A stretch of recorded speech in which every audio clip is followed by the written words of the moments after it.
பாட ஆரம்பிக்கிறதுக்கு முன்னாடி நம்ம துவா ஓதிக்கலாம். ரப்பி ஷ்ரஹ்லி சத்ரி வயஸ்ஸிர்லி அம்ரி வஹ்லுல் உக்தத்தம் மின் லிசானி யஃப்கஹு கௌலி.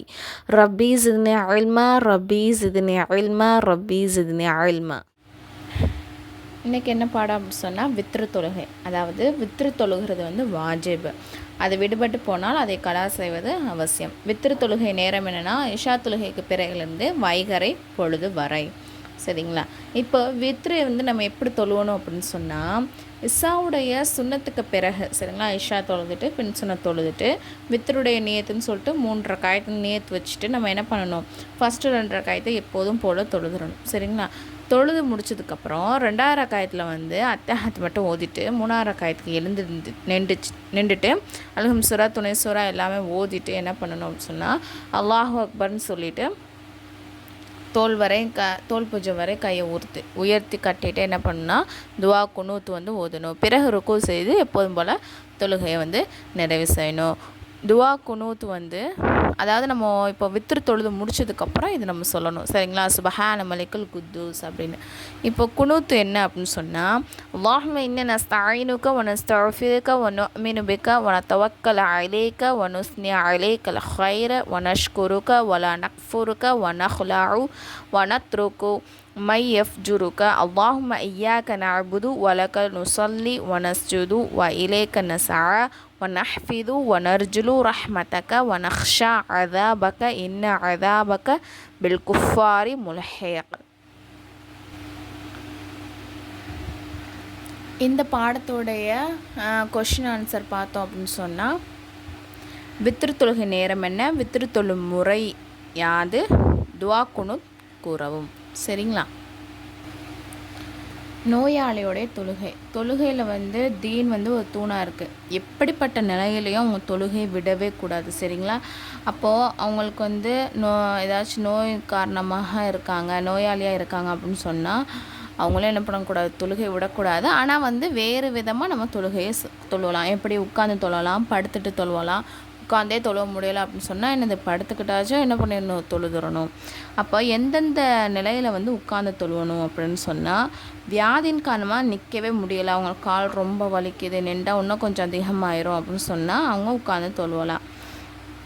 நின்று தொழுவதால் அதிகம் சிரமம் ஏற்படும் என்ற நிலை. நின்று தொழுறனால அதான் நம்ம சொன்னோம் இல்லையா, நின்றுக்கிட்டு தொழுவே முடியலை, அப்படியே நின்று தொழுதாலும் என்னது அவங்களுடைய வியாதி இப்போ கால் வலியோ முட்டு வலியோ ஏதோ ஒன்று சம்திங், அப்போ அந்த வலி இன்னும் கொஞ்சம் அதிகமாயிரும் அப்படின்னு பயம் இருந்துச்சு அவங்களுக்குன்னு சொன்னால் உட்காந்து தொழுவலாம். சரிங்களா? அதே மாதிரி மயக்கம் ஏற்பட்டு கீழே விழுந்துருவோம் அப்படின்னு சொல்லிட்டு அவங்களுக்கு பயமாக இருந்துச்சு அப்படின்னு சொன்னாலும் என்னது உட்காந்து தொழுவலாம். நிற்க இயலும் ஆனால் ருக்கு சஜிதா செய்ய இயலாது என்று நின்றுட்டு தொழுவலாம். ஆனால் அவங்களுக்கு குனிய முடியாது, நிமிர முடியாது அப்படின்னு சொன்னால் என்ன பண்ணணும், உட்காந்து தொழுவலாம். இப்போ நம்ம இதுக்கு முன்னாடி சொன்ன விஷயங்கள்லாம் இந்த நிலைமையில் இருக்காங்கன்னா அவங்க உட்காந்து தொழுவலாம். அதே மாதிரி உட்காந்து தொழுகையில் ருக்கு சஜிதா செய்ய முடியுது அப்படின்னு சொன்னால் அவங்க என்ன பண்ணணும், அந்த மாதிரி செஞ்சுக்கலாம். ஆனால் ருக்கு சஜிதாவே செய்ய முடியாது அப்படின்னு சொன்னால் அவங்க என்ன பண்ணணும், சைகையில் செஞ்சுக்கலாம். அப்போ சஜிதா சைகையில் செய்தால் ருக்கோட கொஞ்சம் அதிகமாக தலையை கீழே குனிஞ்சுக்கணும் அப்படின்னு சொல்கிறாங்க. சரிங்களா? அப்புறம் எந்த நிலைமையில் நம்ம படுத்துக்கிட்டு தொழலாம் அப்படின்னு பார்த்தோம் அப்படின்னு சொன்னால் வியாதியின் காரணமாக அவங்களுக்கு உட்கார்ந்து தொழ முடியலை, படுத்த நிலையிலே தொழுது கொள்ள வேண்டும். படுத்த நிலையில் தொழுவதற்கு 2 விதங்கள் இருக்குது, 2 விஷயங்கள் சொல்லியிருக்காங்க. என்ன அப்படின்னு சொன்னால் ஒன்று மல்லாக்கப்படுத்து கால்களை கிப்லா பக்கம் நீட்டிக்கொள்வது. சரிங்களா? ஆனால் கால்களை நீட்டி வைக்காமல் மடக்கி வச்சுக்கலாம். அதாவது இப்படி நீட்டி வைக்காமல் இப்படி குத்த வச்சாப்பில் வைப்போம்ல, இப்படி மடக்கி வச்சுக்கலாம். மேலும் முகம் கிப்லா முன்னோக்கி இருப்பதற்காக தலைக்கு தலையானை வச்சு உயர்த்தி கிப்லாவை பார்க்குற மாதிரி உயரமாக வச்சுக்கணும். மேலும் ருக்கு சஜிதாவிற்கு தலையை தாழ்த்தி என்னது சைகை செய்ய வேண்டும். இதுவே சிறந்த முறையாக இருக்குது. 2வது விஷயம் என்ன சொல்கிறாங்கன்னா முகம் கிப்லாவை நோக்கும்படி ஒருங்கிணைத்து படுத்து கிப்லாவை பார்த்தாப்புல, அதாவது இந்த சைடு தான் கிப்லா இருக்குது அப்படின்னு சொன்னால் அவங்க எப்படின்னா இப்படி படுத்துட்டு இந்த மூஞ்சி என்ன இருக்கணும், கிப்லாவை பார்த்தாப்புல இருக்கணும். சரிங்களா? முகம் கிப்லாவை நோக்கும்படி ஒருங்கிணைத்து படுத்துக்கொள்ள வேண்டும். மேலும் வலதுபுறம் ஒருங்கிணைத்து படுப்பது சிறந்தது.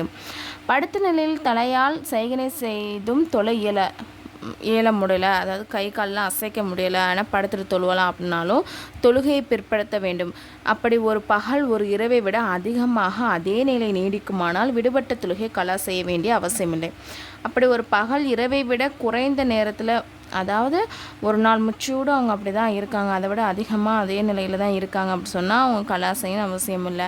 அதே ஒரு நாளை விட கொஞ்சம் கொஞ்ச நாள், அதாவது ஒரு நாளை விட பாதி நாள்லேயே உடல் வந்து சுகமாயிடுச்சு அப்படின்னு சொன்னால், அல்லது தலையால் சைனை செய்து தொழும் அளவு சக்தி வந்துருச்சு அப்படின்னு சொன்னால் அவங்க விடுபட்டு போன தொழுகை என்ன பண்ணணும், கலா செய்யணும்னு சொல்கிறாங்க.